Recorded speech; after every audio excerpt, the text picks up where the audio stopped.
Hello Internet, how has it been? And by Internet I mean the small fraction of my already not so big subscriber pool who still haven't unsubscribed from my not so great YouTube channel. It's been almost 2 months since I uploaded my last video, and a few of my friends who sort of became loyalists to Rational Rooster have been bugging me to start again. So eventually I did start working on my next video, and I was planning to restart the channel with a video that came with a bang, like will India survive a zombie apocalypse? But a friend of mine who is like the closest thing I've seen to Dwayne "The Rock" Johnson asked me to make something that's more relatable. He asked me to make a short tippany on why I was out of commission for such a long time instead of focusing my efforts on a thought experiment involving a crippled infrastructure of our nation, which is supposed to be in action if we are ever attacked by an army of the undead. So here I am making this short work just to explain away my absence to a bunch of people who probably don't even give a shit. But there's more harm in inaction than a hopeful action. So, what happened was that on the day near the end of April, I woke up with a mild fever and a little bit of body pain. And the first thought that came into my mind was that, hey, I'm gonna get 14 days of leave without even having to work a single day. Honestly, I was really excited. I'm like, who wouldn't be? Have you ever checked Google Trends? So, let me show you. This is the Google search results of an average day for how to earn without working. And can you just take a minute to notice the spikes? The first one is at 8:50 in the morning, just before the most common office hours, and you can see that there are 5 spikes at the end of office workday all the way till 8 p.m. These people were probably squeezed out of every ounce of life that they had, and they just wanted to stop. And well, then you have 2 more at the end, probably by those who just don't want to wake up to a job they hate. But that's a discussion for another video.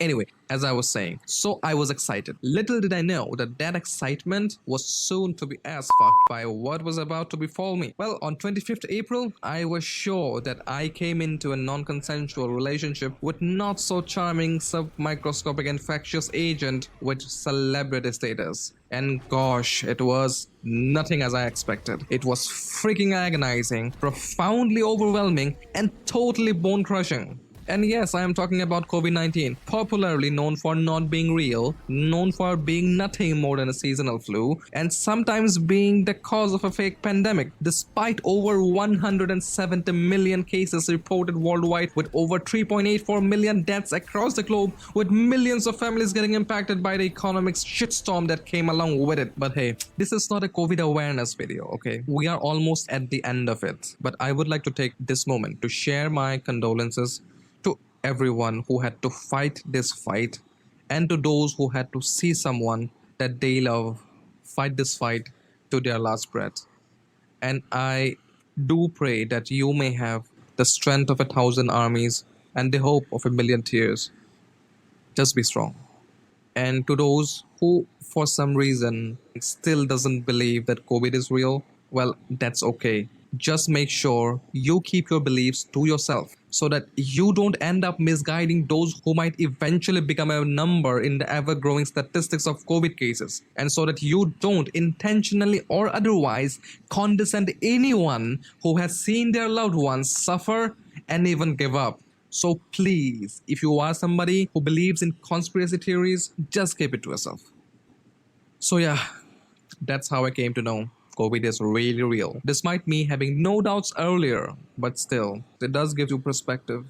In a nutshell, since I live alone, I experienced only 3 kinds of feelings though. There was torment,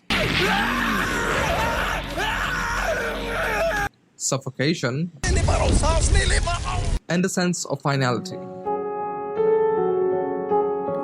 Hello, darkness, my old friend. But I believe there was one more.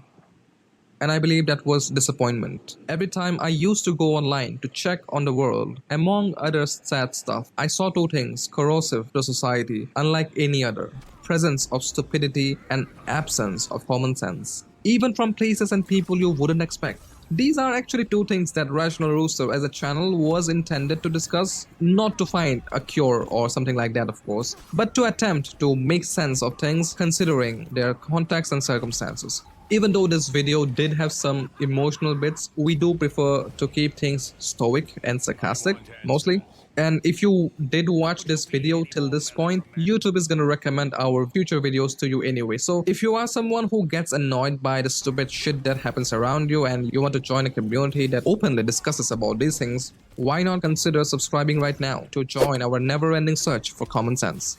And I'm gonna end this video by saying one last thing. Before COVID struck me down, I had 2 functioning kidneys. Since I wasn't admitted to any hospital at all, after COVID, I still had 2 kidneys. Thanks for watching.